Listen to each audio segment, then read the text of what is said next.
Hey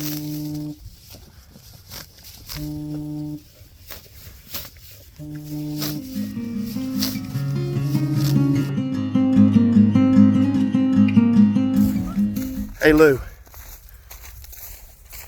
where do bad rainbows go? They go to prism. It's a light sentence. It helps them reflect.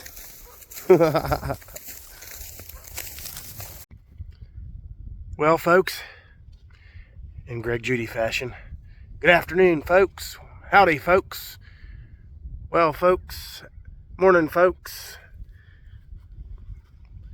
We're what was formerly Mountaindale Farm. My daughter has renamed it Hillcross Farm. And Summer's advertising herself to you this morning. I got this chest situation going on. I'm pretty ragged. I've been struggling to get my fence built, but I think we got her.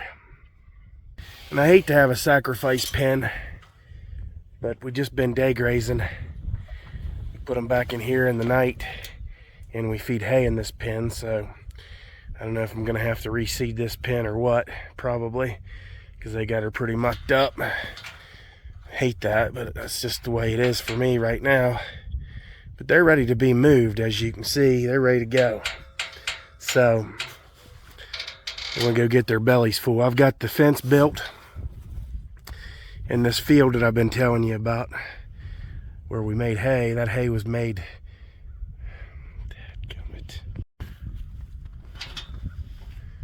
so we got this field up here where I've been telling you I was gonna move them up in here. We just been putting them up here in the daytime, day grazing them. I've been giving them a pretty big paddock so that they didn't tear up the hay field. So you can see, well, maybe you can't see, but I can only show you so much on the camera. They've got that clipped down pretty good. And if I was up there at the fence, you could see that, well, it's not to the fence, right there. You can see where the grass is about 6-8 inches tall there compared to where they've clipped it down to, you know, an inch or two here. They didn't eat this much along the fence here. It must have been too dry and unpalatable for them, but up there where they still had some green in, they were getting it. But that saves us. I mean, we didn't have to feed hay for a week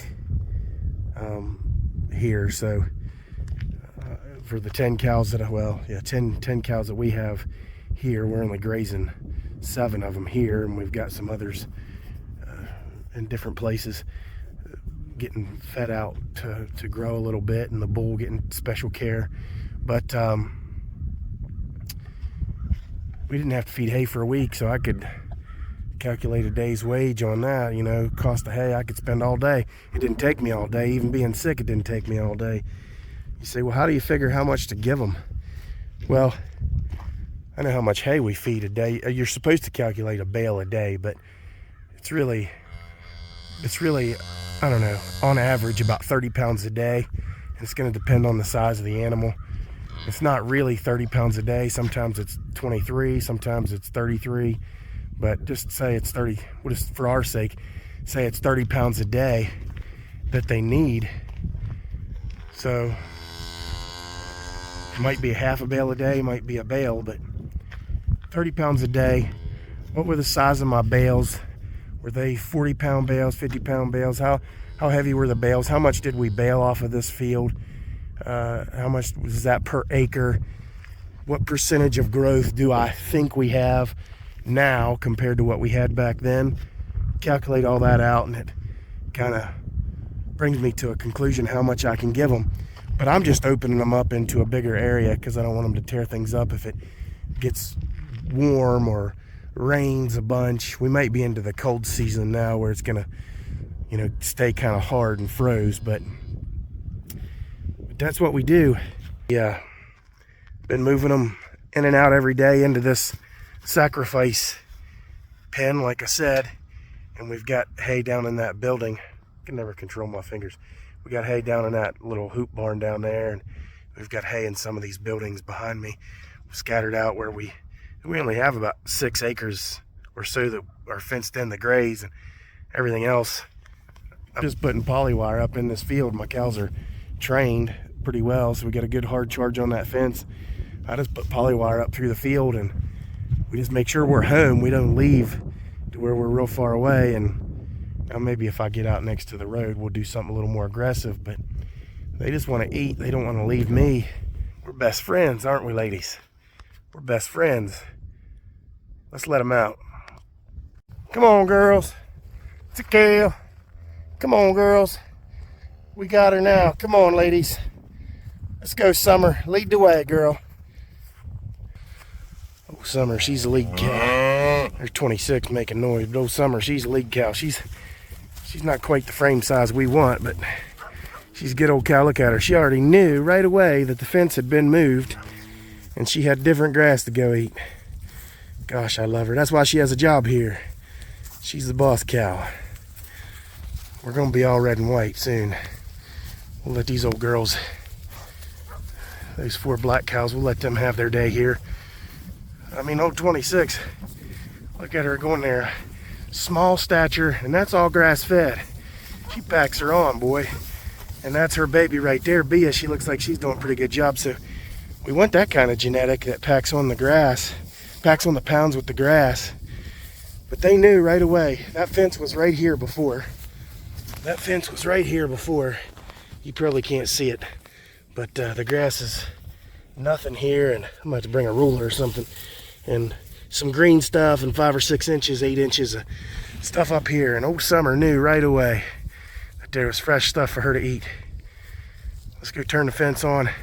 Sorry, it's just kind of a shoddy video today, but I'm not breathing too well out here in this cold. It's not even cold today. It's probably 40 degrees or better. But my lungs have been taking a hammering this week. So, grazing. Pasture rotation in December. Still got lots of grass. And I just look around me. I look at all these fields around me that are just sitting dormant that I could be turning into beef. Look at that. I'm going to we're going to build our herd over the years and get the right genetics in here to grow beef on grass without that grain. Because old Summer and 26 and Maybelline up there, they haven't had grain in years, a couple of years.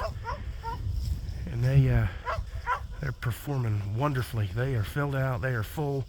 I just gotta get these calves to grow at the same kind of rate. Those are females there. I don't know if Bia probably didn't get bred, but hopefully Helen did. We'll get some calves on the ground. And old Miss CG, old cover girl, that's Maybelline's baby. She's weaning, so she's separate by herself. But I think I read in Joel Salatin or Greg Judy, or maybe it was Gene Logsdon. I read in somebody's book about separating them like this to keep the stress down. And she hasn't been stressed at all.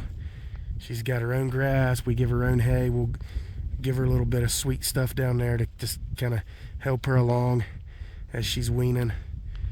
And she's got no problems at all. And she's been about a month, so we can probably take her out to be with the other heifer and grow up to be breeding size, hopefully by summer. All right, y'all. Have a good day.